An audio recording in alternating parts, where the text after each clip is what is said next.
Magandang hapon sa inyong lahat. Magsitayo ang lahat para sa ating panalangin. Rizal, pangunahan mo ang ating panalangin.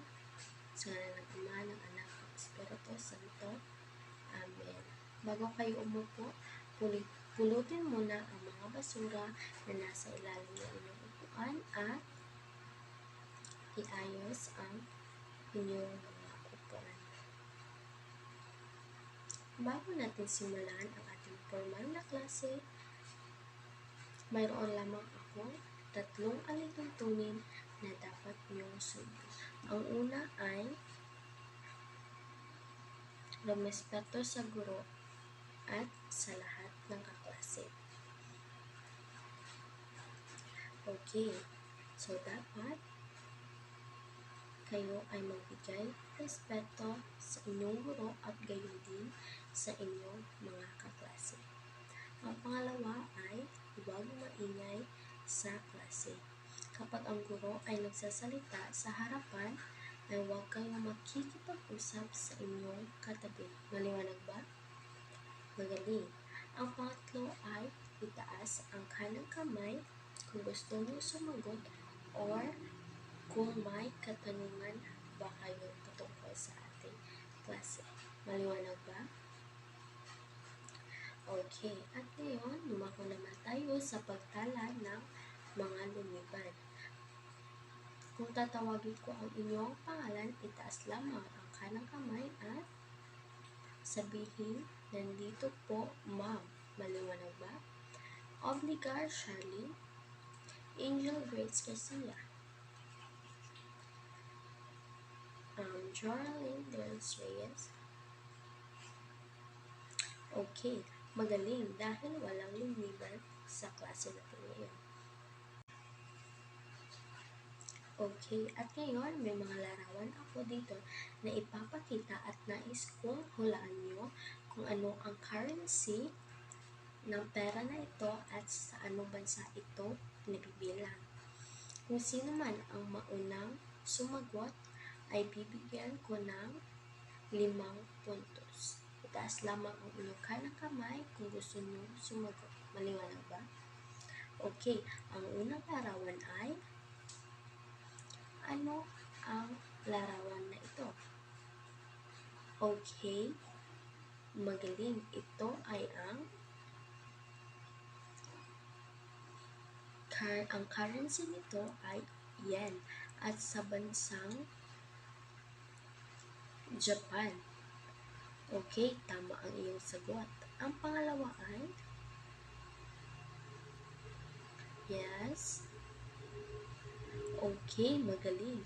Ang currency nito ay won at ang bansang nabibilang at ang bansa nito ay ang Korea.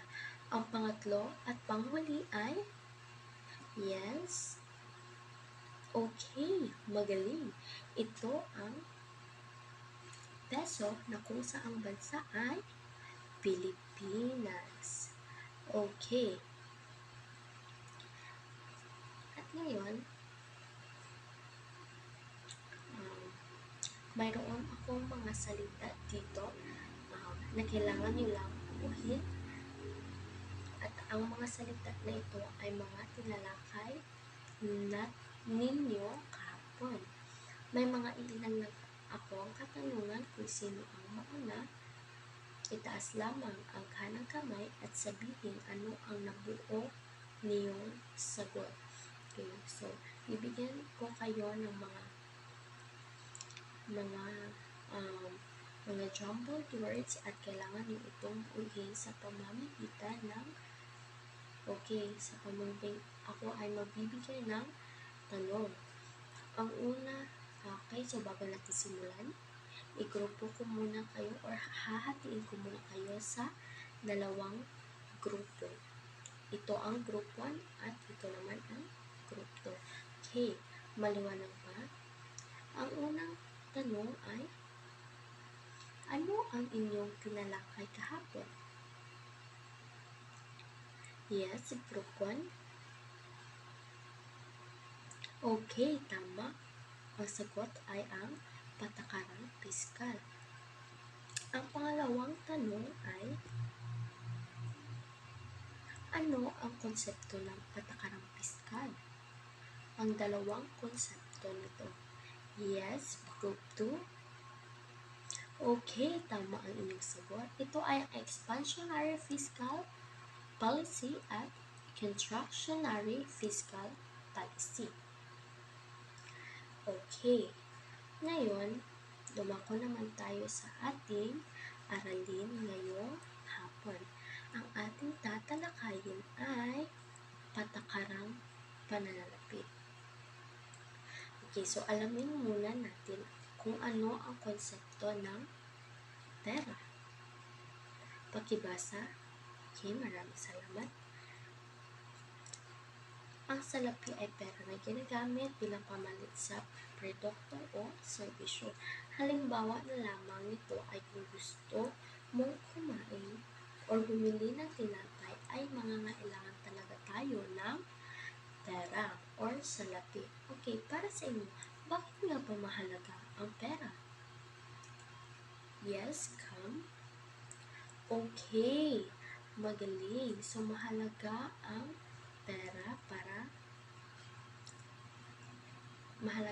pera dahil ito ang ating pinagbibili or ginagamit sa pagbili ng mga pagkain at mga kagamitan. Ngayon, ang salapi ay mahalagang bahagi sa buhay ng tao. Ngunit sa pangangasiwa rito ay isang malaking hamon sa lahat ng bansa. Ang dami ng salapi sa sirkulasyon ay maaaring magdulot ng kasaganahan o suliranin sa mga mamamayang kaayusan. Ang patakaran sa pananalapi ay isang sistemang pinairal ng BSP upang makontrol ang supply ng salapi. Kaugnay nito, ang BSP ay maaaring magpatupad ng expansionary money at contractionary money policy. So, ano nga ba ang expansionary money at contractionary policy? Okay, pakibasa. Ang una ay ang expansion. Maraming salamat. Okay. Sa iyong binasa, ano ang sa tingin mo ang expansionary money policy? Okay, maraming salamat. So, nahihikayat nito ang mga negosyante na palakihin ang kanilang pera. So, isinasaad dito ng expansionary policy ay hinihikayat ang mga negosyante palakihin ang kanilang pera o magbukas ng magbagong negosyo. Ano naman ang contractionary policy? Pakibasa, Edwin. Okay, maraming salamat. Sa iyong nabasa, ano ang sa tingin mo ang contractionary money policy?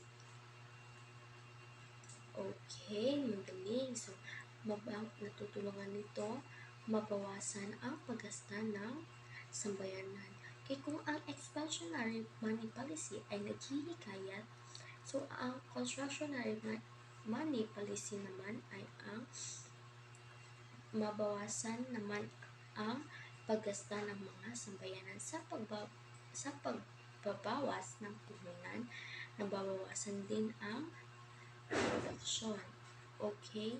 So, hindi ka na ganoong makakabili ng marami dahil kaunti na lang ang iyong puhunan kung ikaw ay nagnegosyo, no?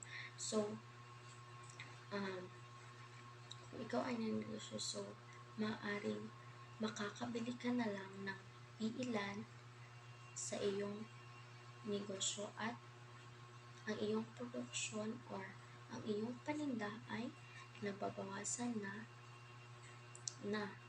So, dahil okay, so narito ang mga bumubuo sa sektor ng pananalapi. Ang una ay ang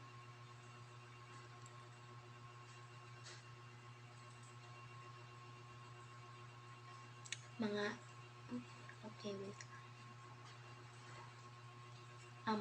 institusyong bangko. So, pakibasa. maaari ba mo itong basahin, Joralyn? Okay. Okay. Maraming salamat. So, okay, so ito ang institusyong tumatanggap ng salapi sa mga tao, korporasyon at pamamahalaan bilang deposito. Sa pamamagitan ng tubo o interes, ang halaga ng mga tao ay lumalago. Kabilang sa mga pinapunan ay ang mga negosyanteng nangangailangan ng puhunan upang mapalago ang kanilang negosyo. Okay, so ito ang mga uri ng mga bangko. Ang una uri ng bangko ay ang commercial bank. So ito ang bangko na nakikipag-ugnayan na mag-impok at sa mga nag-iimpok at mga negosyante ng kapitalista. So ito ay ang commercial bank ay malaking bangko dahil dito may kakayahan silang magpahiram ng malaking halaga ng puhunan. So ito ang bangko na pinakamalaki dahil may kakayahan silang magpahiram ng malaking puhunan. So nakapagpapahiram sila ng mga individual tulad ng tao para sa iba pang pangailang tulad ng babahay, kotse at iba pa. Ang pangalawang uri naman ay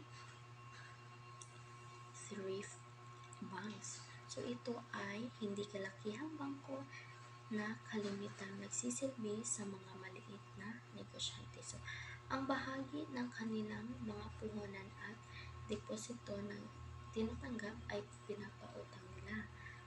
Ang thrift banks ay pinapayagan din magpautang sa ating pamahalaan sa pamamagitan ng pabili ng mga ito ng government securities. Ang pangatlong uri ay rural bank. Ang bangko na ito ay nagtatagpuan sa mga lalawigan na malayo na kinalakihan. So, tinutulungan nito ang mga magsasaka, mga maliit na negosyante upang magkaroon sila ng puhunan o kanilang negosyo sa kanilang pagsasaka. So, ang rural bank ay nakakatulong sa mga magsasaka upang magkaroon ng sila ng puhunan at para sa kanilang negosyo sa kanilang mga negosyo. Ang pang-apat na uri ay specialized government banks. So, pakibasa kay ang mga bank. Okay, maraming salamat. Mga bangkong pag-aari ng pamahalaan tinatagpo tungo sa pamahalaan. So, itong mga bangko ay pagmamayari ng pamahalaan kagaya ng Land Bank of the Philippines. So, ito ang mga specialized government bank. Una dito ang Land Bank of the Philippines. Okay, so layunin nito ang magkaloob ng pondo ng mga programa pasakan. Okay, so tinutulungan nito ang iba pang negosyante sa kanilang pangailangan at pamuhunan. Ang Development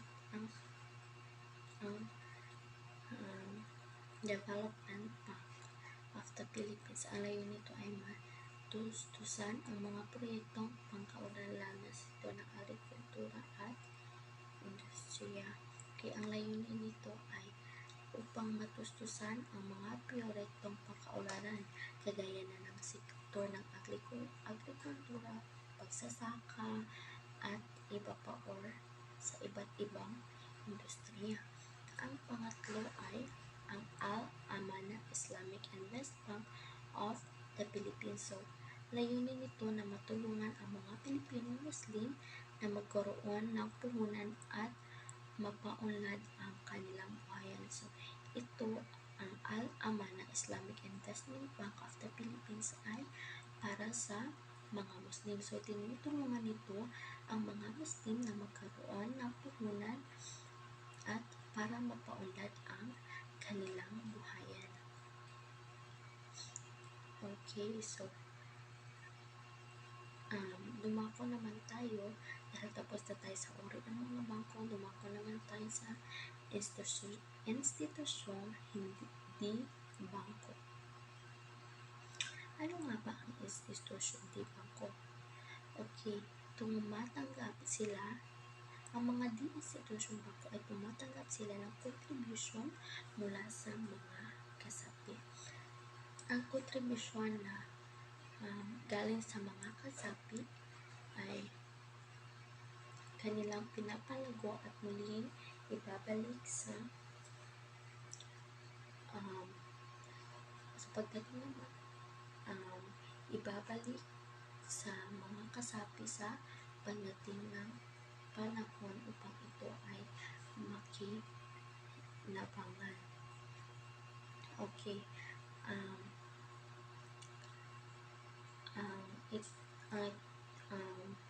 ito naman ang mga institusyong di bangko.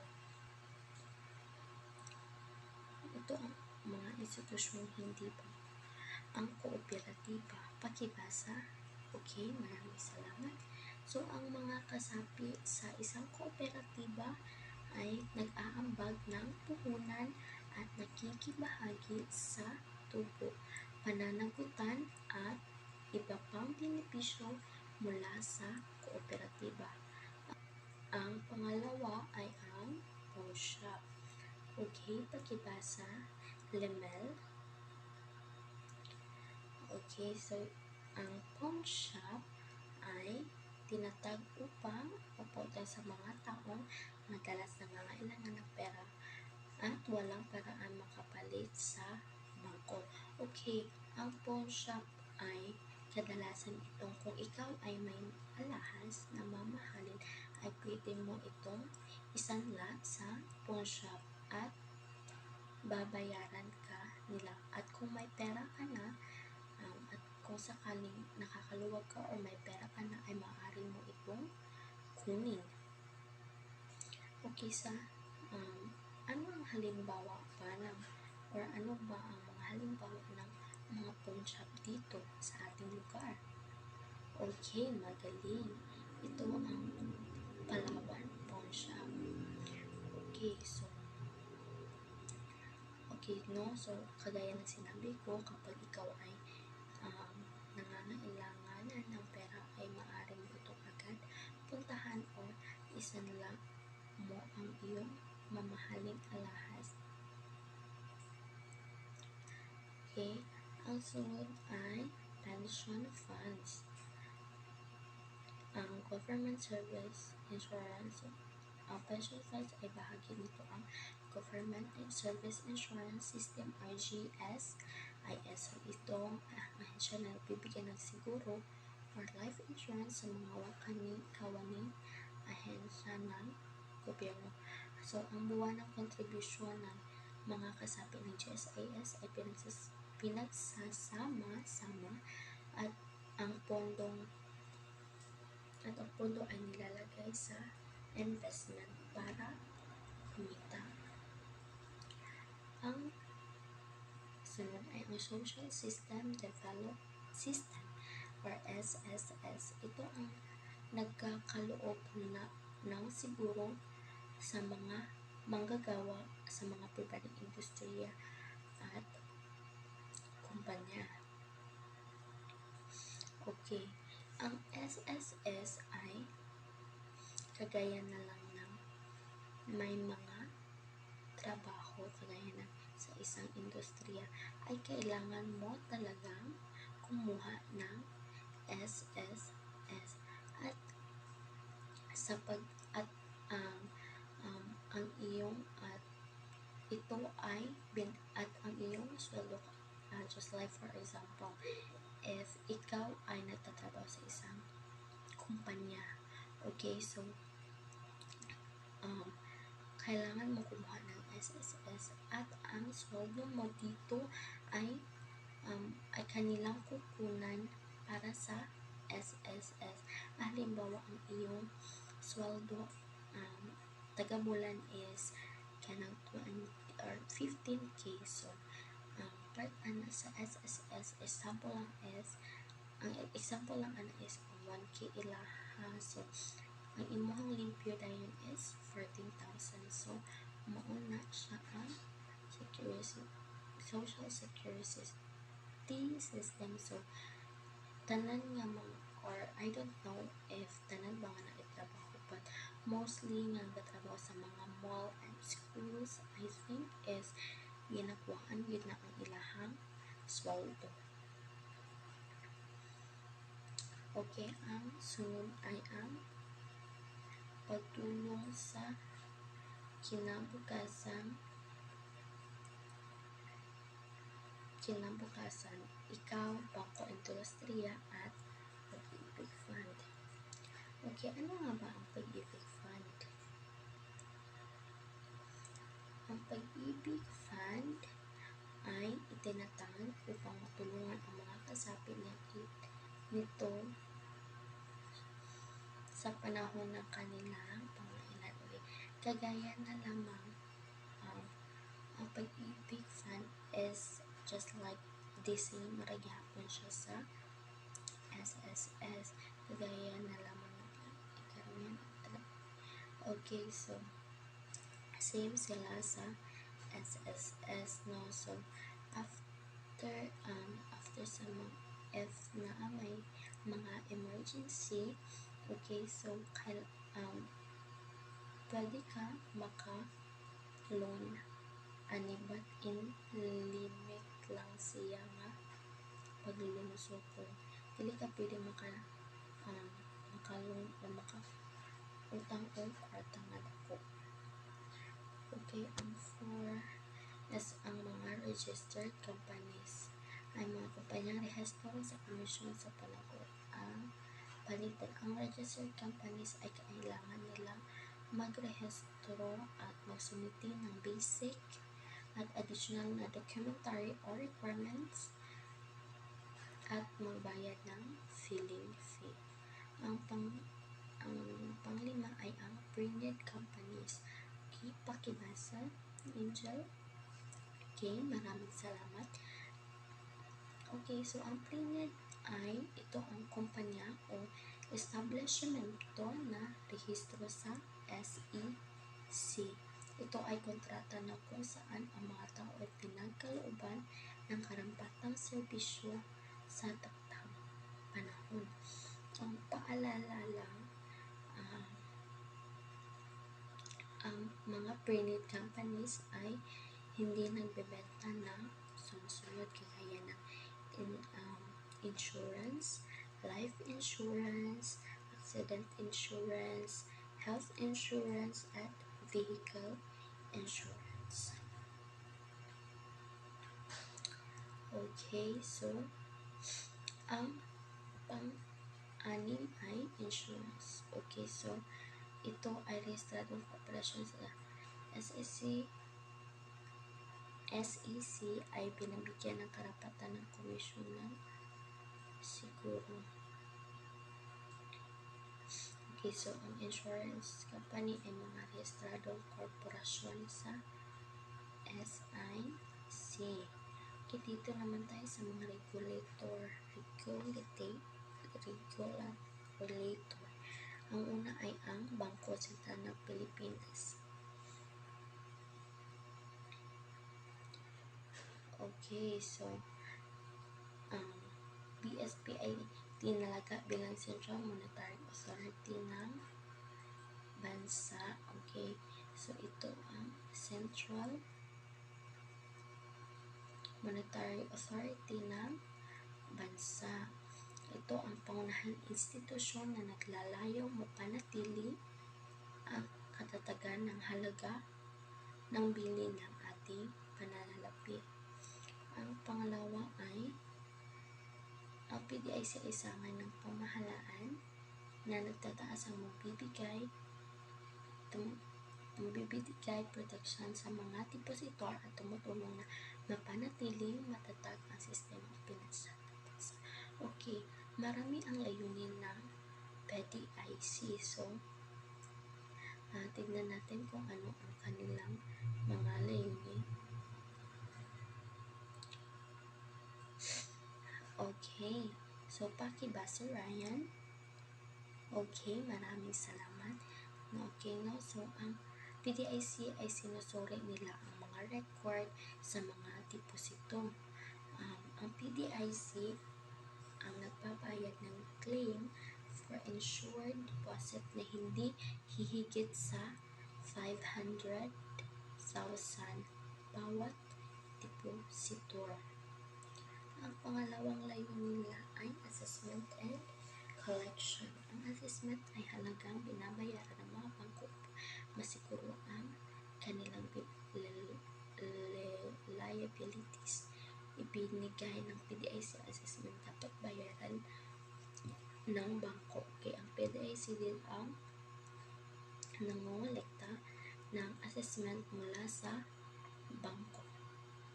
Ang pangatlo ay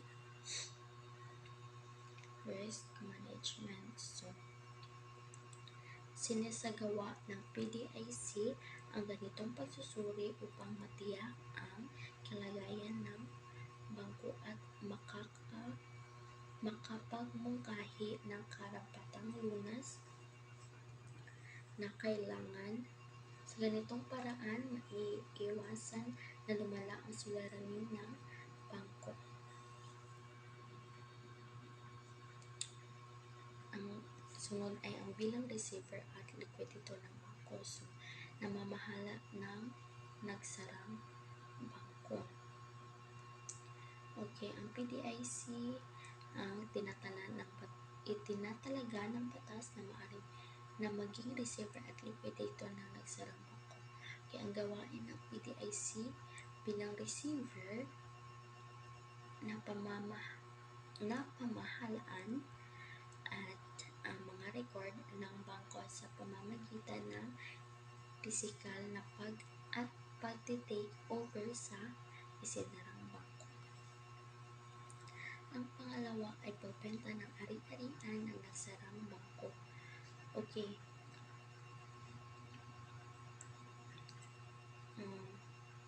Ang pagbebenta ng mga natitirang ari-arian ng nagsasigawa upang bayaran ng pang-creditor nito ayon sa pagkasunod-sunod. Okay, so binibenta nito ang mga ari-arian, mga natitirang ari-arian sa mga nagsasarang bangko para mabayaran ng bangko ang kanilang pinagkautangan. Ang susunod ay bilang investigador. Binigyan ng PDIC na mag-imbestiga sa practices at magpatawag ng karampatang multa batay sa tunay na kasaad ng batas. Sa ilalim ng Republic Act 9302 na sumusog, binigyan ng PDIC na imbestigahan sa practices at magpatawag ng karampatang multa batay sa tunay na kasaad sa batas. So, maaaring kasuhan ang mga empleyado or ang mga opisyal ng bangko sangkot sa anomalya. Ang number 3 ay ang pangatlo ay Security and Exchange Commission. Okay, so nagbibigay ito ng mga impormasyon ukol sa pagbili ng mga panagot at bono. Nag-aatas din ito sa mga kumpanya na nagsusumiti ng kanilang taunang ulat. Nagbibigay din ang SEC ng mga impormasyon upang maging gabay sa matalinong desisyon sa pamumuhunan. Ang pang-apat ay ang Insurance Commission. Okay, sa bisa ng